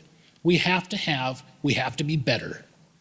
And we have to do better. We have to promote being better, not by following the same tactics that somebody else uses. We're going to have one more question, and I want to say we don't do a good job of defining what it is to be a Republican.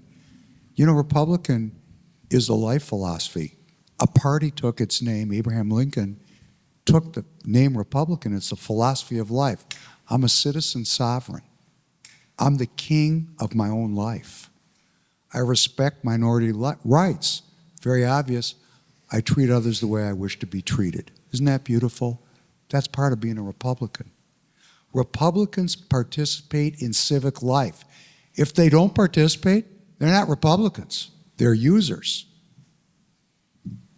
And the final thing where the Republican Party really went off the rails, Republicans believe in the commonwealth, not communism, but setting the system up so everybody can be economically independent. And we have to get back to that. And that's a beautiful philosophy. We can pitch that to people. Hey, wouldn't you like to be the king of your own life? Wouldn't you like to be, you do want to treat other people like you wish to be treated. It's kind of a Christian idea. You have read the Bible, haven't you? You know, it's a chance to minister to people. One last question. Yeah, it's more of a comment on the Iran war. My name's Dan Bindi. Yeah, people were commenting about the Iran war, so I wrote, Trump definitely has a plan. It'd be crazy not to think so. And he's been pretty spot on with foreign relations, so obviously he's been briefed on way more intelligence than anyone knows, and it's hard to speculate on the war too much. We need to stick to the facts. Iran supports terrorist organizations, the Houthis, Hezbollah, Hamas, and also in Iraq, all the proxies there, Pakistan, there's some radicals. You drive through the country, you got black flags up, you don't go mess with them. Let's see here. Iran is getting faster and faster at making missiles, drones, and nukes. And you can't trust terrorists. They just shot a missile 2,500 miles away in the Indian Ocean at our base. It's definitely time to act before they start going crazy on us. Trump's always been America first since the beginning of time. So don't forget that. And he's not Israel first. So since like the 90s, tariffs, taxes, everything, you just got to remember, don't get lost in the news. And then my second point, quick, is if we want to fix a lot of people, if we want to fix like politicians and whatnot, we got to hold them accountable. And I feel like the only way to do it nowadays is to have single item bills, because there's so much crap in these $1,400 or 1,400 pages. We've been and no one reads them. We've been asking for that for years now. Republicans, especially MAGA Republicans, have been asking for that since before the election in 2024 because most representatives don't read, or their staffers, because most of them don't read it themselves. Their staffers aren't reading the thousands of pages, so they're voting the way their party or their donors and the PACs are telling them to vote on those bills. So once again, I think that any representative needs to be told, this is what we want you to do. And you need to say, if you don't do it, we're going to find someone that will and vote you out of office. Yeah, there's so much that, coming back to our House of Representatives and Senate and the state, it's so many things that we should easily be able to unite on with transgender, single item bills. It's crazy how the message gets lost for the Republican Party and they don't capitalize. One thing that I find super interesting is you have to understand that there are dueling interests within even the Republican Party. Like, let's be very clear. President Trump, I know he jokes around about a third term or whatever, but the next person to kind of represent the Republican mantle, it's not set in stone or guaranteed. I can tell you that. And a lot of the stuff that's happening right now is jockeying. Like, if you have friends that are in the administration, I don't have any like direct friends. I have like a friend that's in the administration and a handful of different people. There's a lot of conversations about, well, what's the next iteration of the Republican Party going to look like? Who is going to be handed the baton? And the truth is, there are multiple interests that are jockeying for power. And so within even the Republican Party, the biggest headache, President Trump, he's got a good grasp, at least on the House of Representatives, right? Regardless of what you think about Mike Johnson, he's been able to say like, okay, President Trump, I'm going to do a lot of the things that you want to be able to do. In the Senate, it's kind of a different beast because they're like, we're elected to 6-year terms, and we think that we can outlast whatever this Trump thing is. And I think that that's one of the reasons why the Save America Act, why John Thune won't just bring it up and say, like, we're going to enforce the rules that you have to talk. We're not going to do the zombie filibuster thing anymore because there's competing interests. So that doesn't mean that you should feel powerless, but understand that there is always a game afoot of switching political powers that are kind of out there. And so I always say the best thing is never, ever just blindly trust someone. Don't ever do that. That's stupid. I don't blindly trust President Trump. I, again, will say based off of his body of work and continue to hear what he's saying. President Trump has said over and over, like, we're not going to do the forever war thing. Now, if President Trump tomorrow said, yep, we're going to be here until we achieve victory, and if that's 100 years from now, we're all in, that would make me say, like, well, what are my principles? What are my values? But that's not what President Trump has said. So I just wanted to say that piece, that there are different interests that are vying and jockeying for power in the Republican Party. Some of them lie and call themselves MAGA because they want to be able to take over the mantle and then just change the party into something completely different. And so I just think that understand that that exists. And you probably know a lot about that, Maureen, because you are closely connected to a lot of the OGs and then the people that came in afterwards, and there's probably some of that as well where you're like, I don't really trust that person, or that person is like 100% a grifter. Yes. And I don't want you to call out people's names. No, I won't. You know, we're going to have to wrap it up. I do want to say in closing, I want to thank you. Oh, there's one more, but I was going to say, since that was a statement, maybe we could end up with a question. go ahead. Rick Anderson, Detroit Lakes.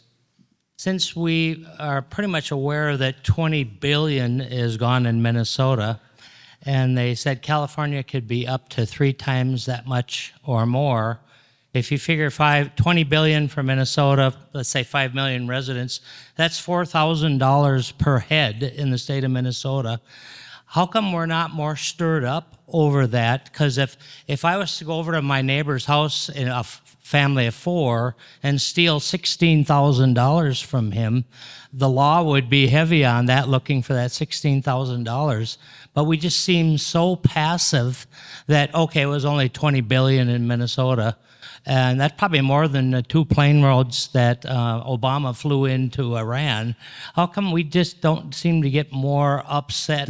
That's a great question for Mike to answer. When you see this time after time with politicians who get away with stuff, the people right now, unfortunately, don't feel like anything's going to happen. They don't feel like there's any repercussions for politicians and so forth. So they've kind of thrown up their hands. It's like the $18 billion worth of surplus. Where did it go? Most people can't tell you. So they've gotten to the point where it's like nothing changes. And that's why we have people checking out of the system. But that's one of the reasons that I wrote up those articles of impeachment. And I'm going to get a little fired up because we need to hold these politicians accountable. Yes.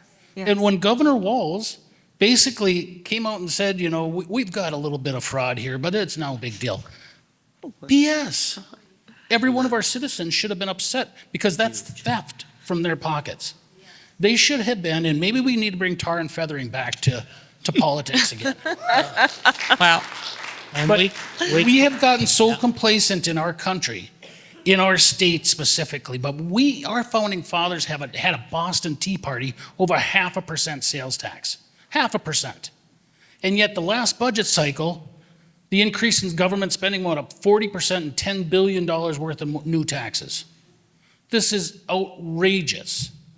But they have just gotten so used to getting shafted by the government that's supposed to represent them that they become complacent. But in all honesty, I see that uprising that I talked about before with new people getting involved, new people showing up, they're saying enough is enough.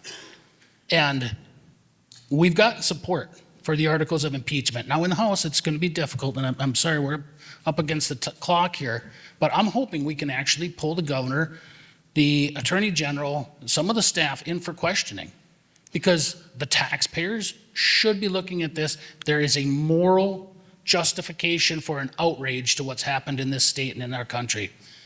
It's absolutely an abomination, the theft that's taken on in this state. And it's our responsibility. You talked about politicians not holding up their end of the deal. It's our job to do it. And that's why I'm doing what I'm doing. That's why we have the support of those people in the House and the Senate who are saying, we need to push this. Unfortunately, we are getting some pushback from some in our own party. Oh, and But we have to keep pushing. the claim was, oh, I'm sorry. And Tim Walz thinks by not running, by dropping out, that he can avoid investigation. There need, like you said, there need to be investigations because the fraud that occurred in this state can't go unanswered for. So he needs to be held accountable. I think we need to do that on the federal level as well, but that definitely needs to be done because it should not have been national news what is going on here in Minnesota for so long. It should have been national news, investigation started. But we're still in shock. Mike, is it true that those daycares that were receiving funds for no children being there, that they're still being paid today? I believe some of them are. Yep. And There's because examples of fraudsters who have gotten charged with fraud already, who simply opened up another avenue of fraud and are getting paid. It is that bad. But, and I'll explain this, and I don't know how much time I got, but there's another level of fraud that's not being talked about. Because when the money comes from the federal government, it goes through government entities, like the Feeding Our Future. Say you got $100 million for that program, it goes through MD&E, Minnesota Department of Education. They take a percentage for administration. Probably goes through another government entity, which takes another percentage for administration, and then it comes down to the peddlers, the crooks on the bottom. I've said this is like a drug cartel. But We've this taken is the why dealers off the street, but we have not dealt with the distribution in the middle. MD&E gets about 15% for administration, and every government entity in that takes another about 12 to 15%. So you're looking at 25% of that $100 million in one program is in the government. And that's baked into our budgets, and nobody is talking about this yet. Well, that's why it's hard to be outraged about something, because every time it's brought up or brought up to someone, we're told about the many layers of this onion and what all we can't do about it, except hang on, it's going to cost you a little bit more because all the money's gone and we've got to still come up with it. You know what? We're going to have to wrap it up. Yeah. Both of you, thank you so much. I want to thank everybody. This is the prelim to starting the Senate debate. I do want to thank, particularly for the people that are watching online when we rerun this. I want to thank the Becker and Hubbard County Republicans for putting on this event. For those of you out there that would like to support this content, you can donate, please do, at mnrepublicanevents.com. That's mnrepublicanevents.com. Please support the content and what these counties are doing here. I want to say that we're on this is a movement here in Minnesota. Come join me on Rumble, Free People Radio, 7 to 9 a.m., 5 days a week. We lead in right to the War Room. That comes on at 9. If you're not watching War Room, I think we need to get back together to kind of restore coherence, because that's what we did after 2020. We need that right now. I want to thank A.K. Kamara for sitting here. Congratulations again to soon-to-be Senator Mike Wiener. Isn't that great? And I'm very happy to be on the stage with Maureen Bannon. We're going to wrap this up, take about a 3-minute break, and the Senate candidates are going to come right on up here. All right? Thank you.